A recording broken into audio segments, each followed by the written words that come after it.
आम ख़बर जी आगाही शेयर कंदा हलूं। कुछ वक़्त पहिरियां बंगलाणी ऐं पावड़ बिरादरी में झेड़े दौरान ज़ख़्मी थियल नौजवान सखर जी अस्पताल में फ़ौत थी वियो आहे।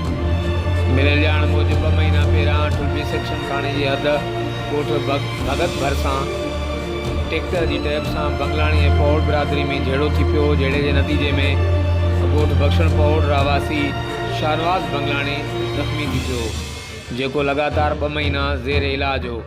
अॼु ज़ख़्मनि जा सूरन सां ते सखर जी अस्पताल में फ़ौत थी वियो आहे। जी नाज़रीन, असां आम ख़बर जी आगाही शेयर कंदा हलूं।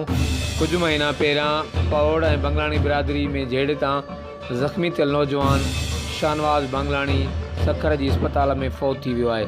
हर वक़्तु आगाह रहण लाइ ॾिसंदा रहो JTN वेब न्यूज़।